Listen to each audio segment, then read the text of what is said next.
approximately 4.6 billion years ago, the universe produced life. Long after that, roughly 60 million years ago, according to textbooks, dinosaurs followed.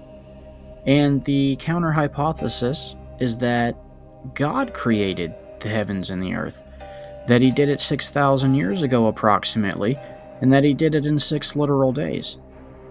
You see, one of two things has to be true. Either you evolved over time from an ape and have no purpose, or God created you in his image, and that the Bible is completely true and accurate from beginning to end.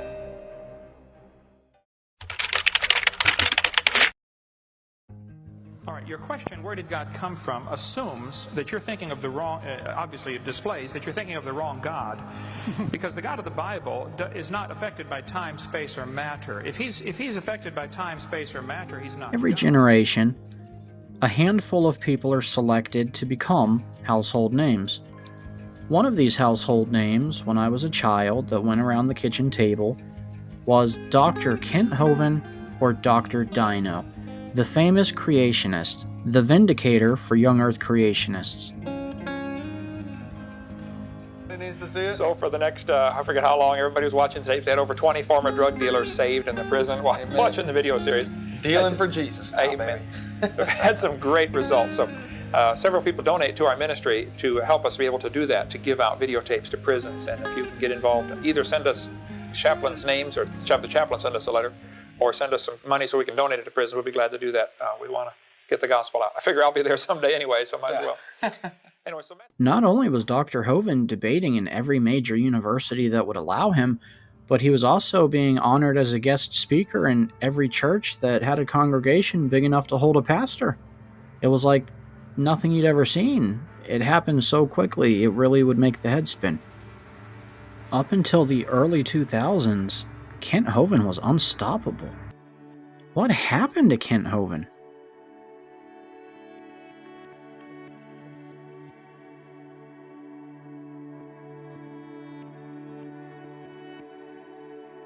You work for the Internal Revenue Service. I'd like to start a little background on this, let the viewers know a little bit about you and about why you want to debate Kent Hovind. Okay, I'm about 10 years out from my IRS service, having retired in 2005. You've probably seen a number of things with religions going on, so we're going to get into that a little bit later. But walking away from the IRS, why do you think you're in a good position to debate Kent over his tax abuse that he was involved in? What is it that he was convicted of, and what is he protesting that you want to tackle? Well, Kent and I are about the same age, so we grew up together and went different paths in different parts of the country. He claims to be a theist, I claim to be a theist. Right. Should we go on the offense? Should we file a criminal complaint against the IRS and file a ticket complaint and start the whole thing over again? Well, come along and find out. By the end of this documentary, we will have totally unmasked Dr. Kent Hovind. So let's go. Mark Stoney and I were about to get on a plane. Like, there's so much stuff people don't realize. Like, it's so complicated. Like, what were you about to get on the plane for? To kill motherfuckers. Great. What do we got there, Joseph?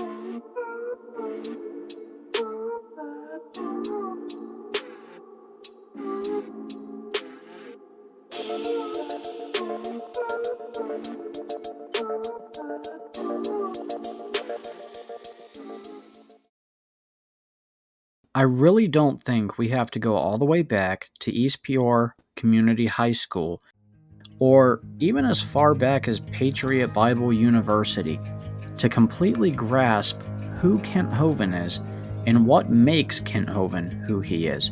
Actually, I think we can accomplish the same goal just by going back to the year 1990 with his first letter to the editor. It's this letter to the editor that would end up propelling Kent Hovind into his future career as the Young Earth Vindicator. It was this letter to the editor that started Kent Hovind down the road of his destiny. Okay, what are we doing here? Alright, so we are recording, and you can start by telling us your name and how long you've been in ministry. There was an article in the newspaper that came out that said dinosaur bones found in Montana from 80 million years ago. And I wrote my first ever letter to the editor. I said I was brand new in town, Pensacola, didn't know a soul. I said, look, these bones they found are from one that drowned in the flood. The world is not millions of years old. Dinosaurs always lived with man. They call them dragons or some other name. And these bones are just something that's left over from the flood of Noah. And I said, reptiles never stop growing. And before the flood, when people lived to be 900, the reptiles would get to be 70 feet long. That's the dinosaurs. They did not live millions of years ago. They published my letter in the paper and started a war in Pensacola. I didn't realize I was starting to fight, So atheists started writing in, and evolutionists were writing back and forth, and I was writing in. And I was just working construction, putting my wife through college and kids through school. And finally, some students from the University of West Florida called me, and they said, would you come debate one of our professors? We're reading all your letters to the editor in our anthropology class. Would you come have a debate? And I said, I've never done a debate in my life, except with my wife, and I lose those every time. But Still does. Sure. So we did my first ever debate. I'm going to guess it was about March. It's good to be here. My name is Kent Hovind. I live here in Pensacola. Moved here 5 years ago. I have 3 teenagers. They go to Pensacola Christian High School. I was a science teacher 15 years and now travel around and speak full-time on this subject, creation, evolution, and dinosaurs. That's my full-time ministry. I speak over 700 times a year. We're sitting here in Charlotte, North Carolina to have a radio debate with Dr. Eugene Scott from California. We're going to start in just a few moments. Supposed to go who knows how long. I'm speaking Denver Baptist Church tonight, tomorrow night. Thought we'd just videotape this. Kent Hovind was winning every single debate he participated in.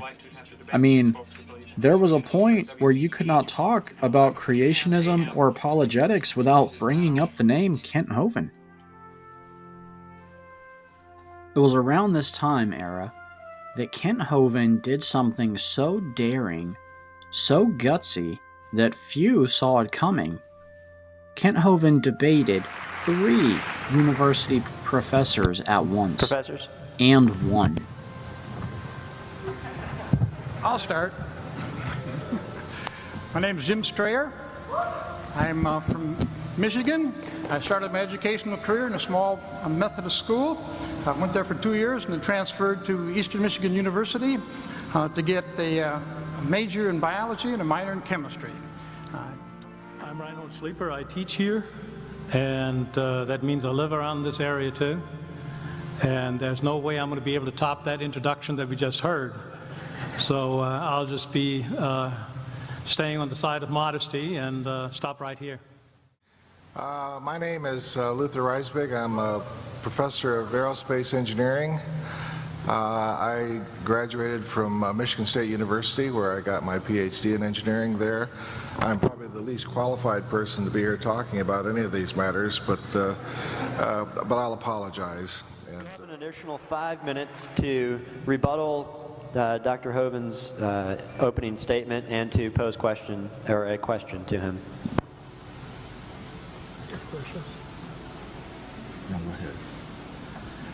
I am curious about your presentation, which was, I am impressed. The only one who I've heard speak that quickly was a Texas auctioneer, but I tried really hard to concentrate and get it all. The earth was created 6,000 years ago in 6 days by God. I am confused. Being philosophically consistent and being a very honest person, I'm sure you can tell me where God came from. And in addition. So 2 questions. All right. Go ahead. All right, your question, where did God come from, assumes that you're thinking of the wrong, obviously it displays that you're thinking of the wrong God, because the God of the Bible is not affected by time, space, or matter. If he's affected by time, space, or matter, he's not God. Time, space, and matter is what we call a continuum. All of them have to come into existence at the same instant, because if there were matter but no space, where would you put it? If there were matter and space but no time, when would you put it? You cannot have time, space, or matter independently. They have to come into existence simultaneously. The Bible answers that in 10 words. In the beginning, there's time. God created the heaven, there's space, and the earth. There's matter. So you have time, space, matter created, a trinity of trinities there. Just, you know, time is past, present, future. Space has length, width, height. Matter has solid, liquid, gas. You have a trinity of trinities created instantaneously, and the God who created them has to be outside of them. If he's limited by time, he's not God. The guy who created this computer is not in the computer. He's not running around in there changing the numbers on the screen, okay? The God who created this universe is outside of the universe. He's above it, beyond it, in it, through it. He's unaffected by it. So the concept that a spiritual force cannot have any effect on a material body, well then I guess you'd have to explain to me things like emotions and love and hatred and envy and jealousy and rationality. I mean, if your brain is just a random collection of chemicals that formed by chance over billions of years, how on earth can you trust your own reasoning processes and the thoughts that you think? Okay? And as could be expected, some of Ken's opponents would lash out during debates, be angry or bitter afterwards, with the realization that their worldview that they had assumed over all this time was a scientific principle was in fact just a theory with multiple built-in assumptions that were completely unfounded and unprovable. Before I turn to genetics, I want to make a few comments on what we've just heard here and the level of honesty of the person making these comments. Because this is someone who feels free to call other people liars and to use the word lie about a whole set of people and a whole set of activities. Yet he's has some vulnerability on exactly that subject. Let's just deal with trivia first of all. Symbiosis requires simultaneous creation. That's nonsense. We have many numerous studies of symbioses beginning and in some cases symbioses breaking down, and you don't have to imagine simultaneously everything's in place in order to get it to evolve. That's an elementary error that's been around in some forms for over 100 years. He claims that evolutionary theory is not science, but is religion, because science, he says, is derived from observation and study, and since you can't actually observe a fossil change into a different... Other opponents, on the other hand, had completely opposite reactions, almost breaking down in tears and apologizing for years of bullying students into a theory that was unprovable because it was a professor's preference. It was mind-blowing, like nothing you had ever seen before. Thank you all for coming out. I have an announcement to make at the beginning, and Paul, I sort of apologize for not telling you this sooner, but it has to be said. While I was doing preparation for this debate and looking up various things and trying to come up with various arguments and counter-arguments for the points that I knew or that I thought that Dr. Hovind here would raise, and I started thinking about all of the arguments that he'd made in the previous debate, all of the things that he'd said, all of the points that he'd brought up that I just found myself incapable of refuting. And I did a good deal of background digging into the claims and the statements and the facts that Dr. Hovind presented.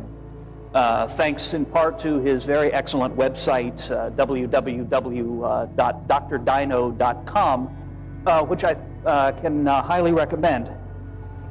And I started to think about the way I'd taught evolution in the past, about all of the students of mine, some of whom are here tonight, whom I'd bullied and brainwashed and intimidated and generally tried to make feel bad because I couldn't get them to convert to my own particular mode of thinking. And I thought about the way that, the senseless waste of taxpayer money for me to go in and act like an indoctrinator rather than an educator, and the way I've always insisted that my students accept this because it seems so right to me. Well, this is not particularly easy for me to say. It's not always easy to talk with your foot this firmly planted in one's mouth, but I want to make a public promise right now. I really don't want to make this a typical adversarial, name-calling, angry, mocking debate the way I sort of remember the last one. All right, thank you, sir. Well, I stick by my guns. I'll try to answer as many questions as I can in a moment, but the evidence that is used to support the evolution theory is indeed lies and has been proven wrong. For example, your textbook will tell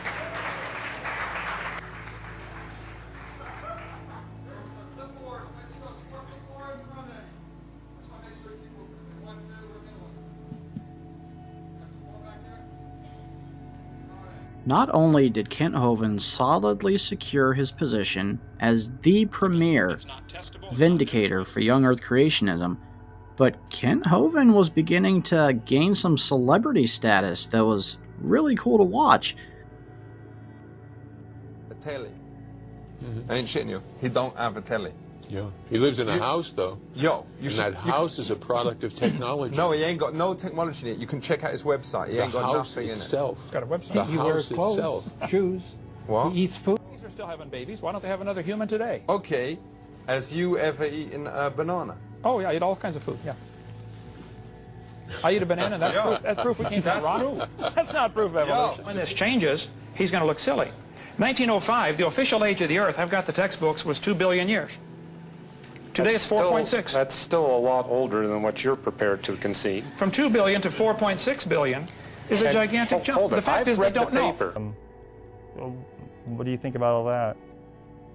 Well, first of all, how do we even know there is something rather than nothing? Are you convinced that we're here? Are we here? Yeah, why not? Okay. How do you know that? Because I could hear myself talking.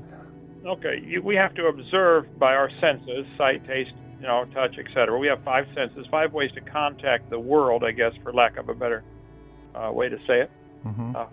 Maybe there are more. Maybe there are 20 senses, and we've only got 5 of them. Blind people certainly are missing one. Deaf people are missing one. He was on TV everywhere. Just with the 5 senses we have, we can say, okay, it appears that we're here. It appears that we're real. But why is there something rather than nothing? I think you said, where did God come from? That question assumes a couple of things. It assumes that God is locked in time, space, matter like we are. One thing was for certain in the late 90s and early 2000s. If you wanted an expert on young Earth creationism, you invited Dr. Kent Hovind onto your show. Period.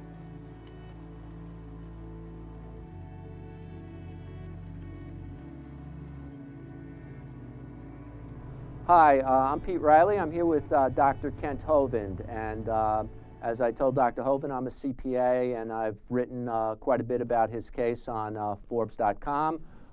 Most recently on Monday, I gave my readers links to several of the interviews you've been doing. You're with following Gideon's example, getting your supporters to create noise and light. Is that what's the your strategy at the moment? Well, there's very little hope of anybody winning in the federal courts. I mean, if you look at the records, they have like a 99% success rate. So, but as far as in the Bible, which is what I believe cover to cover, there were many times when people faced enemies that were just unbeatable, David and Goliath kind of stuff. So yeah, you can just simply expose the truth. That's all I can do. So I've asked folks to just shine the light on what happened. I think there was a lot of injustice and probably even illegal activity in my case from the other side. And I have nothing to hide. I have nothing to fear from the truth. And Gideon in the Bible just said all he had was light and noise. In Judges chapter 7, and they shined the light, made a lot of noise, and the enemy fought each other. So yes, I want people to shine the light. I would love a full investigation of this case from start to finish. Kent Hovind was being interviewed left and right. He was establishing a name and prestige for himself very rapidly. I mean, you were really not against them teaching evolution in schools. It's just you said you can't do it by teaching lies, and you expose the lies. Is that not your crime? Correct. Against them. When I did the debates against atheists, like I said, I have over 100 of them. The first thing you do is define the terms. What exactly are we talking about? What do you mean by evolution? We'll talk more about that tomorrow, because to me, that is essential that people understand. Because when I say that word, I'm thinking of something, but when they say that word, they're thinking of something totally different. Even after this remarkable popularity, Dr. Hovind was still not done. On creation well, versus that's very practical because of the number of people that are embroiled in these debates from high school into college. I mean, even in grade school. Rather, in fact, Kent was just getting started. He had decided that he was gonna now jump into the King James only controversy, brushing shoulders with heavy King James only hitters like Gail Riplinger. And Kent Hovind would be faithful to that position even to this day.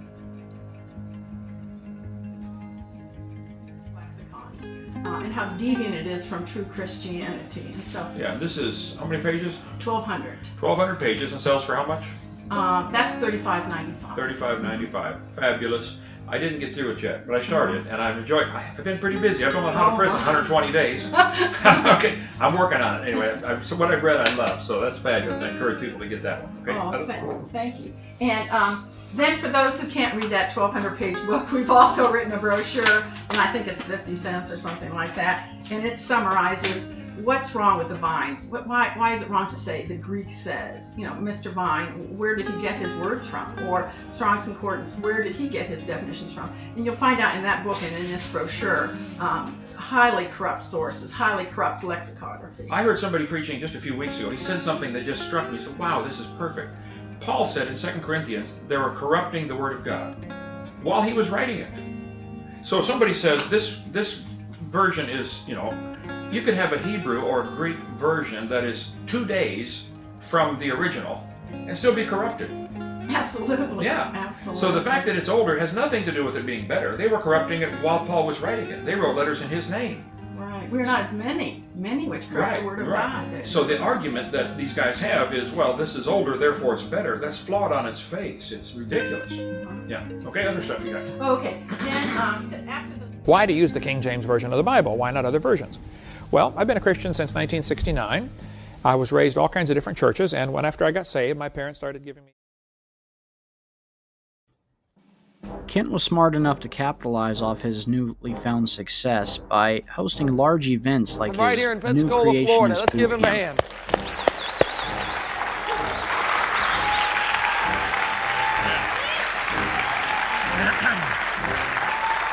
All right. Go to Thank town you, now. son. Thank you. Amen. Okay. Let's see. Did I get it on here? Y'all been sitting a long time. Everybody stand up, turn around twice, and sit down. Go, go, go. Let's go. This is boot camp. If you got to go potty, that is tough. Okay? We're glad you're here today. All right. This is our first boot camp. My son, Eric, I think has done an amazing job of organizing things. I've been traveling a lot. Thank you, son. They asked me to speak tonight on why evolution is stupid. I can't think of an easier topic on the planet to speak on. Now, keep in mind, one of the goals of our boot camp is to train people to be better soldiers. You may already believe in creation, that's great, but you've got neighbors who don't. In June, nothing going on yet. Boot camp in 4th of July weekend, creation boot camp. At this point in time, Kent Hovind had two things very much going in his favor. Clips from the Where Did God Come From debate. Time, space, and matter is what we call a continuum. All of them have to come into existence at the same instant. Because if there were matter but no space, where would you put it? If there were matter and space but no time, when would you put it? You cannot have time, space, or matter independently. They have to come into existence simultaneously. The Bible answers that in 10 words. In the beginning, there's time. God created the heaven, there's space, and the earth. There's matter. So you have time, space, matter created, a trinity of trinities there. Just, time is past, present, future. Space has length, width, height. Matter has solid, liquid, gas. You have a trinity of trinities created instantaneously. And the God who created them has to be outside of them. If he's limited by time, he's not God. The guy who created this computer is not in the computer. He's not running around in there changing the numbers on the screen, okay? The God who created this universe is outside of the universe. He's above it, beyond it, in it, through it. He's unaffected by it. So the concept that a spiritual force cannot have any effect on a material body, well then I guess you'd have to explain to me things like emotions and love and hatred and envy and jealousy and rationality. I mean, if your brain is just a random collection of chemicals that formed by chance over billions of years, how on earth can you trust your own reasoning processes and the thoughts that you think? And on America's Funniest Home Videos, they were playing clips of him doing the ceremony for his daughter's wedding. In the presence of God and these witnesses, I don't think it would be fair or realistic to say that Kent Hovind did not earn his way into being a household name. See, whether you love Kent Hovind or you hate Kent Hovind, he lives rent-free in your head. Now at this point, Kent Hovind had already solidified himself as the reigning, uncontested YEC champion. But one more thing would help project Kent Hovind into success, and that was his ability to market.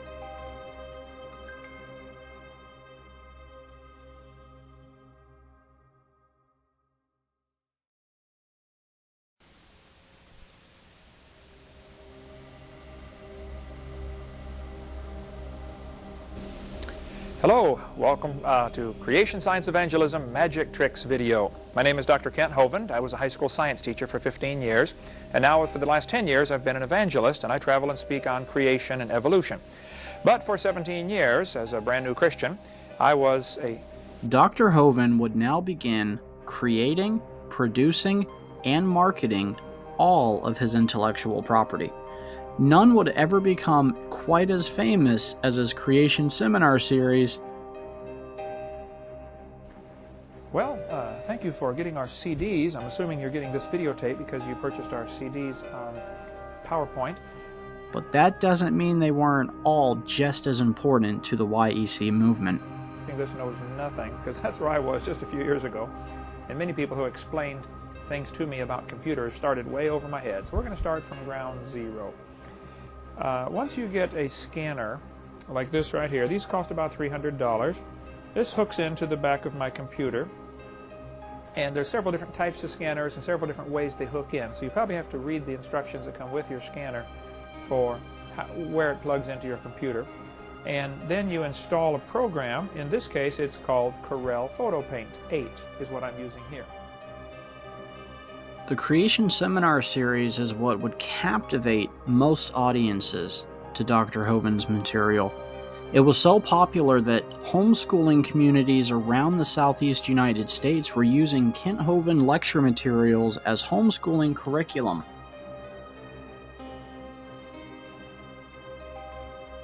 He was blowing up beyond any creationist celebrity status that any of us had ever known before. Have not done a good job of answering the skeptics. And we've allowed them to take over our school system and our legal process, and our whole thinking process is now based on this theory called evolution. We actually had a celebrity in the Young Earth movement now, and it was Kent Hovind. If you're not saved, I'm going to try to get you converted tonight. Okay? I told you right up front, I'm after you. Right? Number 3, if you're saved and you're not doing much for the Lord, then I'm going to try to make you uncomfortable. Kent Hovind is polarizing. If you love Kent Hovind, you cannot help but support him vocally. If you hate Kent Hovind, you cannot help but bash him publicly. But one way or the other, you have an opinion on Kent Hovind.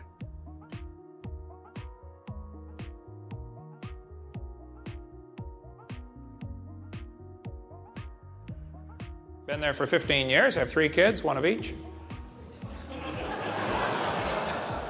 My kids are 24, 25, and 26, a year and 2 weeks apart. It's called family planning where I come from. And let's see, my daughter Marlissa is here tonight. Where'd she go? Marlissa?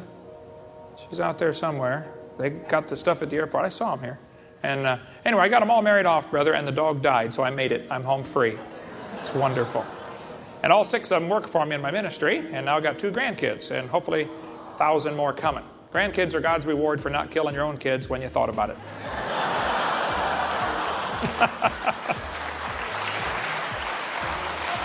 We, at our ministry, produce a lot of videotapes. We've made over 1 million videos now in 6 languages. They're not copyrighted. We encourage you to get our stuff and spread it around.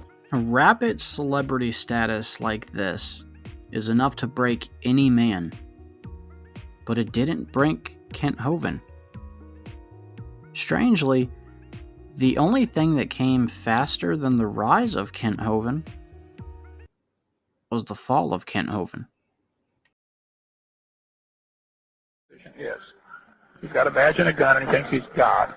He needs to get, I sent him all kinds of letters telling him, Scott, here's what the law says your position is, He doesn't care.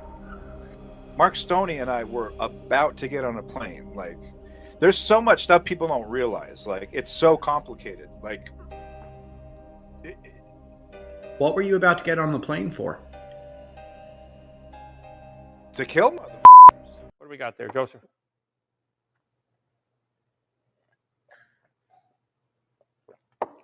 Turn down for what?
Yeah. Well, when I ask everybody what your better attribute is, it's all over the board. It's your generosity, your kindness, your long-suffering. What do you think your best attribute is? Like, which attribute are you the proudest of? Oh, my humility. Yeah, I wrote my book, The World's 3 Most Humble People and How I Trained the Other 2. Should be out soon. Okay. I don't know. I am very concerned that God's going to say He gave me a lot, and I'm trying to use it for Him, but I know I could do more. I really could. That's a drive. That is a good attribute to have. Yeah. There's a war going on. I want to win. If you had to guess, how many people do you think you've helped bring to the Lord? We get letters, phone calls, emails. It's millions? I don't know. Hope so. Plus the ripple effect. I lead somebody to the Lord, and they go off and lead 50 more to the Lord. And so, but I know it could have been more. But still, I think there's been quite a few. Has there ever been one that you weren't able to reach that maybe still weighs on you? Oh, many. I've tried. I've debated now 349 debates I've done. some with the same person a couple times, but I think I'm reaching a lot of their audience. I'm not reaching them, but I think it reaches a lot of their audience. People stop and say, whoa, this is really dumb to believe we all came from a rock. It is really dumb. It is. But okay. Mama would get mad if we said the word stupid, but she's in heaven now, so it's stupid. Evolution has got to be the dumbest religion ever invented. And I can attest that even though he debates these people, he prays for them. So he has prayed for the people that he has debated. And he has a love for their soul. He just hates what they're doing to the public school system and teaching falsehood. But he prays for all the ones that he's debated for, sometimes even by name. So. Well, you're making ground. You even have ones like Jackson came to visit. Yep. So they're coming. They're interested. Mm-hmm. Well, they better be. They're going to die one day. They're going to face God, whether they like it or not, whether they believe it or not. You know. So, my job is just like Jesus told his disciples: go into all the world, preach the gospel to every creature. I'm trying to do that. Your focus, the ministry's main focus, is creation. You rarely ever do debates outside of that. Do you think that's the field you need to stay in? Just doing creation debates? I think this is the center of the battlefield. Because that really goes down to the very beginning of the Bible. In the beginning, God created the heaven and the earth. If God created the world, then he owns it. He gets to make the rules. He gets to be the judge one day. So I think just about everything else in humanity centers around that topic. Who made this world? Why are we here? You know. So yeah, I don't see a bigger battle to get into. This is it. All the other stuff is superfluous, you know.